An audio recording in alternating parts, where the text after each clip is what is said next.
नमस्कार, मैं हूं अंकुर और आप देख रहे हैं सत्यहिंदी.com। आइए एक नजर डाल लेते हैं अब तक की सुर्खियों पर। बीजेपी ने उत्तर प्रदेश के विधानसभा चुनाव के लिए मंगलवार रात को जारी की गई लिस्ट में सपा संस्थापक मुलायम सिंह यादव की बहू अपर्णा यादव को टिकट नहीं दिया है। अपर्णा यादव कुछ दिन पहले बीजेपी में शामिल हुई थी और माना जा रहा था कि पार्टी उन्हें लखनऊ कैंट सीट से उम्मीदवार बना सकती है। अपर्णा यादव के खिलाफ रीता बहुगुणा जोशी के बेटे मयंक जोशी को भी पार्टी ने उम्मीदवार नहीं बनाया है। लखनऊ कैंट सीट से बीजेपी ने योगी सरकार में मंत्री ब्रजेश पाठक को उम्मीदवार बनाया है, जबकि ईडी के पूर्व अफसर राजेश्वर सिंह को सरोजनी नगर से टिकट दिया गया है।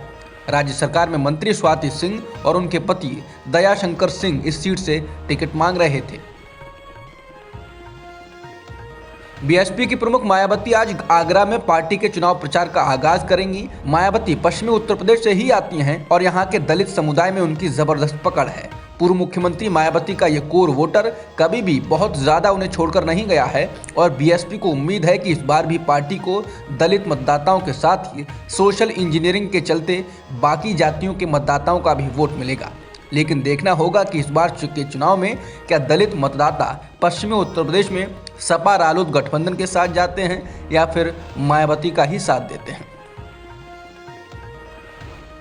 कांग्रेस महासचिव प्रियंका गांधी ने वित्त मंत्री निर्मला सीतारमण पर आरोप लगाया है कि उन्होंने यूपी के लोगों का अपमान किया है। प्रियंका गांधी ने कहा कि यूपी के लिए बजट के झोले में कुछ डाला नहीं, ठीक है, लेकिन यूपी के लोगों का इस तरह अपमान करने की क्या जरूरत थी। समझ लीजिए, यूपी के लोगों को यूपी टाइप होने पर गर्व है। हमको यूपी की भाषा, बोली, संस्कृति व इतिहास पर गर्व है।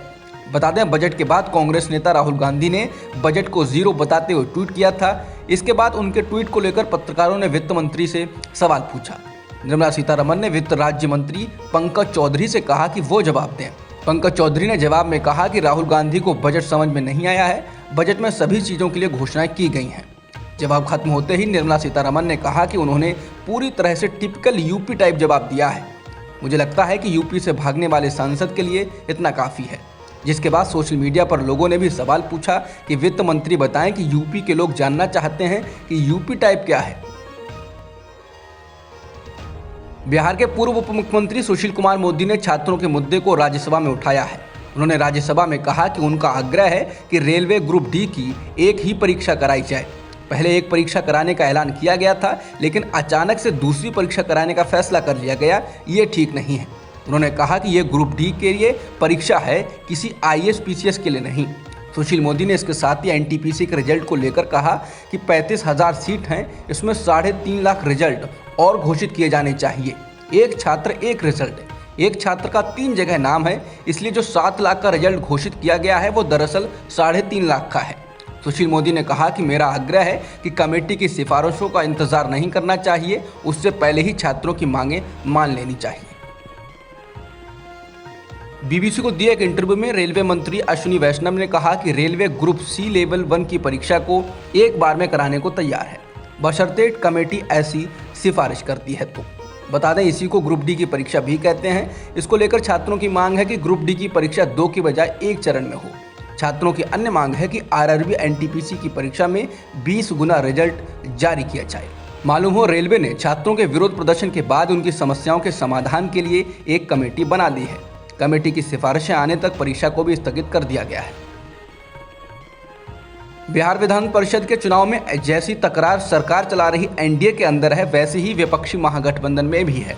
विधान परिषद की 24 सीटों के लिए होने जा रहे चुनाव में जहां बीजेपी और जेडीयू ने अपने सहयोगियों हिंदुस्तानी अवाम मोर्चा और विकासशील इंसान पार्टी यानी वीआईपी को कोई सीट नहीं दी है, उसी तरह आरजेडी ने भी कांग्रेस के लिए कोई सीट नहीं छोड़ी है। आरजेडी ने कहा कि वो सभी 24 सीटों पर चुनाव लड़ेगी। एनडीए में हुए सीट बंटवारे में जेडीयू को 11 सीटें मिली हैं, जबकि बीजेपी को 13। बीजेपी अपने कोटे में से 1 सीट केंद्रीय मंत्री पशुपति कुमार पारस की राष्ट्रीय लोक जनशक्ति पार्टी को देगी। दिल्ली सरकार के कार में अकेले यात्रा करने वालों के लिए फेस मास्क पहनने अनिवार्य करने के आदेश को बेतुका करार देते हुए दिल्ली हाईकोर्ट ने मंगलवार को सवाल किया कि उक्त आदेश अभी भी क्यों लागू है। कोर्ट ने दिल्ली सरकार से पूछा कि इसे वापस क्यों नहीं लिया जा रहा है। दिल्ली हाईकोर्ट ने सरकारी वकील से कहा, आप इस बारे में निर्देश लें। हाईकोर्ट ने कहा, यह दिल्ली सरकार का आदेश है, आप इसे वापस क्यों नहीं लेते हैं। ये वास्तव में बेतुका है। आप अपनी कार में बैठे हैं और आपको मास्क पहनना पड़ रहा है।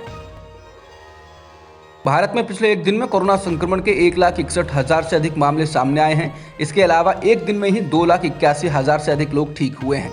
इस दौरान 1,733 लोगों की जान भी गई है। अब तक की खबरों में इतना ही। बाकी खबरों के लिए बने रहिए सत्यहिंदी.com के साथ। सत्य हिंदी का ऐप डाउनलोड करें गूगल प्ले स्टोर पर।